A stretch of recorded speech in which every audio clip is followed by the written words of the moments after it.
चलिए जानते हैं आज की देश और दुनिया की सिलेक्टेड काम की और 50 बड़ी खबरों को सिर्फ 10 मिनट में। पर अभी तक आपने इस वीडियो को लाइक नहीं किया है तो लाइक कर दीजिए, चैनल को भी सब्सक्राइब कीजिए। बीजेपी सांसद कृष्णलाल पवार ने राज्यसभा से दिया इस्तीफा, सियासी भविष्य की चर्चा ने पकड़ा जोर। जी हां, बताते चले दोस्तों कि बीजेपी नेता और नवनिर्वाचित हरियाणा विधायक कृष्णलाल पवार ने राज्यसभा से इस्तीफा दे दिया है। कृष्णलाल ने राज्यसभा के सभापति जगदीप धनखड़ से मुलाकात कर उन्हें अपना इस्तीफा सौंप दिया। वह इसराना से विधायक नवनिर्वाचित हुए हैं। उनका नाम हरियाणा के संभावित मंत्रियों में भी लिया जा रहा है। इजराइल हिजबुल्लाह के हमले से बौखलाया, कहा लेबनान की बेका घाटी को तबाह कर देंगे, जान बचाना है तो भाग जाओ।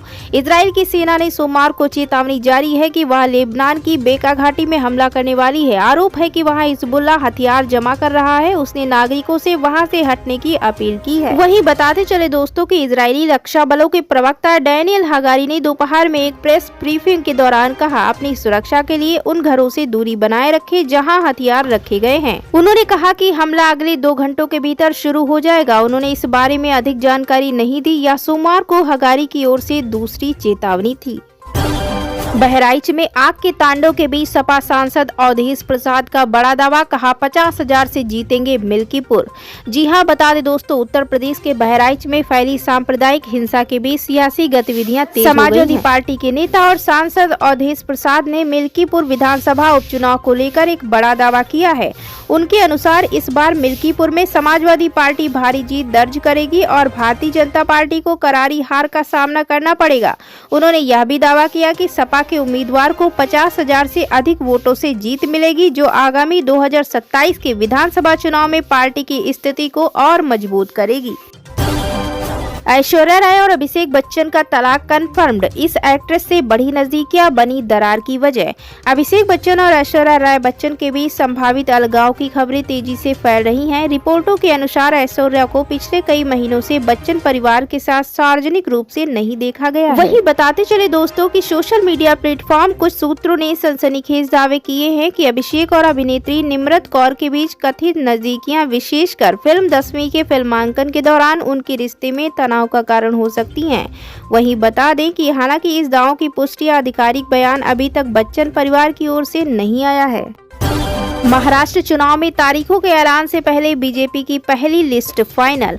महाराष्ट्र में विधानसभा चुनाव की तारीखों का ऐलान अभी नहीं हुआ है, लेकिन हरियाणा में बीजेपी जीत से इतनी उत्साहित है कि वह चुनाव तारीखों का ऐलान से पहले ही उम्मीदवारों के नाम की लिस्ट फाइनल करने में जुटी है। इसको लेकर आज महाराष्ट्र बीजेपी के स्थानीय नेता दिल्ली आएंगे। बता दें कि महाराष्ट्र में कभी भी चुनाव की तारीखों का ऐलान हो सकता है। प्रदेश में 26 नवम्बर को विधानसभा का वर्तमान कार्यकाल समाप्त हो रहा है। बीजेपी सूत्रों की माने तो पार्टी महाराष्ट्र में 150 से 160 सीटों पर चुनाव लड़ सकती है। पार्टी के अध्यक्ष चंद्रशेखर बावनकुले, प्रदेश के चुनाव प्रभारी भूपेंद्र यादव और डिप्टी सीएम देवेंद्र फडणवीस आज दिल्ली में पार्टी आलाकमान के सामने उम्मीदवारों का पूरा प्रेजेंटेशन देंगे। भारत सरकार की कार्रवाई से बौखलाया कनाडा, लॉरेंस गैंग से बता दिया कनेक्शन, लगाए कई बड़े आरोप। जी हां, बता दें दोस्तों, आतंकी निज्जर की हत्या के मामले में झूठे आरोपों से अपनी किरकिरी करा चुका कनाडा अब हास्यास्पद दांव पर उतर आया है। सोमवार को कनाडा पुलिस ने अपने मनगढ़ंत आरोपों को सही ठहराने के लिए लॉरेंस गैंग का कनेक्शन भारत सरकार के एजेंटों से जोड़ने की कोशिश की। इससे पहले कनाडा ने आतंकी निज्जर की हत्या के मामले में भारत और भारतीय उच्चायुक्त को घसीटने का प्रयास किया था, जिसका भारत ने कड़ा जवाब दिया। इसके थोड़ी देर बाद भारत सरकार ने और बड़ा कदम उठाते हुए कनाडा के 6 राजनयिकों को देश से निष्कासित करने का आदेश दिया और उन्हें 19 अक्टूबर तक देश छोड़कर चले जाने को कहा। वहीं इन सबसे बौखलाए कनाडा ने फिर से अपने झूठे आरोपों का राग अलापना शुरू कर दिया है और इस बार और एक कदम आगे जाते हुए लॉरेंस गैंग का कनेक्शन सरकार से जोड़ने की कोशिश कर दी। तेल अवीव समेत 182 शहरों पर आसमान से बरसी आग, हिजबुल्लाह ने लगातार दूसरे दिन इजराइल को दहलाया। जी हां, बताते चले दोस्तों, इजराइल और लेबनान के आतंकी हिजबुल्लाह के बीच जंग खतरनाक मोड़ ले चुकी है। इजराइल एक तरफ लेबनान में जमीली हमला करके हिजबुल्लाह आतंकियों को मार रहा है, वहीं दूसरी ओर हिजबुल्लाह ने भी इजराइल को दहलाना शुरू कर दिया। बता दें दोस्तों, हिजबुल्लाह ने लगातार दूसरे दिन इजराइल पर रॉकेट की वर्षा की। सोमवार को इजरायली सेना ने कहा कि हिजबुल्लाह ने तेल अवीव समेत पूरे मध्य इजराइल के करीब 182 शहरों पर आग के गोले दागे। हवाई हमलों से सायरन बजने लगे और सुरक्षा के डर से लोगों को बंकरों की शरण लेनी पड़ी। वहीं बता दें, इस हमले में 4 इजरायली सैनिकों की जान चली गई थी और 60 से अधिक लोग घायल हो गए थे। ड्रोन अटैक के बाद इजरायली सेना की तरफ से बयान आया कि हिजबुल्लाह को इस हमले की कीमत चुकानी पड़ेगी। इजरायली सेना के सूत्रों ने बताया कि अब IDF ने हिजबुल्लाह की ड्रोन इकाई को निशाना बनाने का फैसला लिया है। RBI का चौंकाने वाला ऐलान, 2000 रुपए के नोट के बाद बंद हुए 200 रुपए के नोट। जी हां, बता दें दोस्तों, हाल ही में रिजर्व बैंक ने भारतीय बाजार से 2000 रुपए के नोट बाहर कर दिए हैं। इसके साथ ही RBI ने 19 मई 2023 को 2000 रुपए कीमत के नोट को चलन से हटाने की घोषणा की थी। हाल ही में 2000 रुपए बाजार से वापस भी मंगा लिए गए। अब 200 रुपए के नोट भी हटाने शुरू कर दिए गए हैं। खबर है कि रिजर्व बैंक ने बाजार से 200 रुपए के करीब 137 करोड़ रुपए के मूल नोट निकाले हैं। इस खबर के सामने आने के बाद भारतवासियों में हलचल मच गई है। वहीं बता दें दोस्तों, रिजर्व बैंक ने ना तो 200 रुपए के नोट को बंद करने का फैसला लिया और ना ही उसकी ऐसी कोई योजना है। असल में बाजार से नोट वापस मंगाने की वजह से इन नोटों का बुरा हाल है। रिजर्व बैंक ने अपनी रिपोर्ट में बताया कि इस बार सबसे ज्यादा चलन 200 रुपए के नोट का हुआ है। इन रिपोर्टों में पाया गया कि ये नोट सबसे ज्यादा कटे फटे और सड़े गड़े निकले। इस कारण बाजार से 137 करोड़ मूलधन के नोट वापस मांगे गए।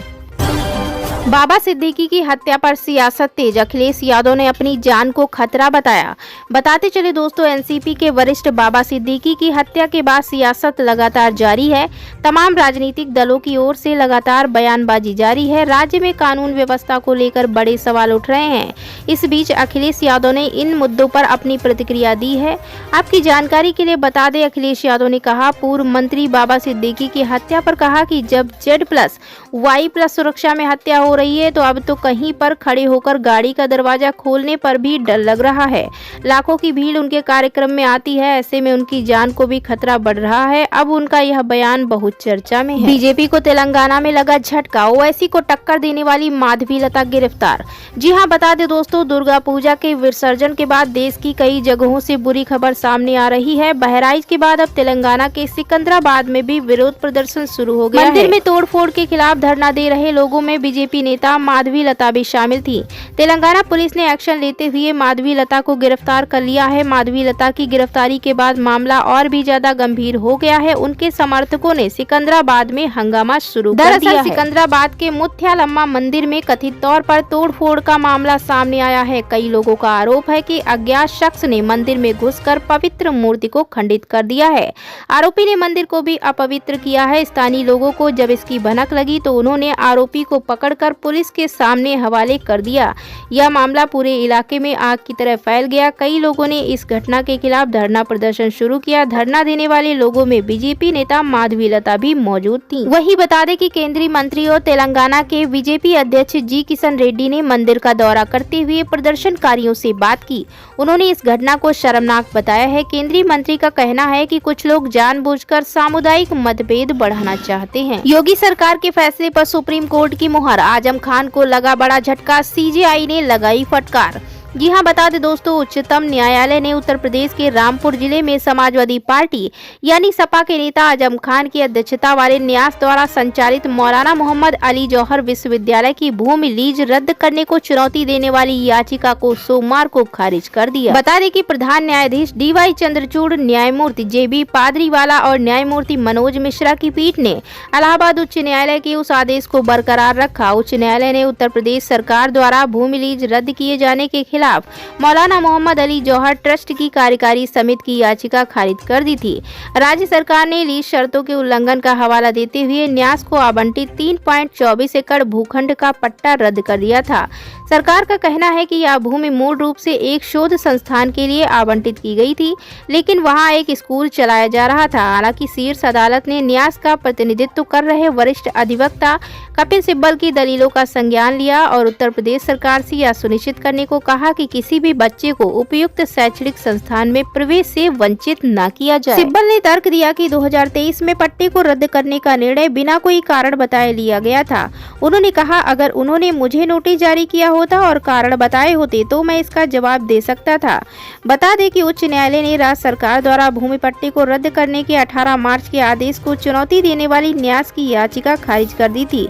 न्यास की कार्यकारी समिति ने तब दलील दी थी कि सुनवाई का कोई अवसर दिए बिना ही पट्टा विलेख रद्द कर दिया गया। उच्च न्यायालय ने राज्य की ओर से पेश हुए महाधिवक्ता ने बिना कारण बताओ नोटिस के पट्टा रद्द करने का बचाव इस आधार पर किया था कि जनहित सर्वोपरि है।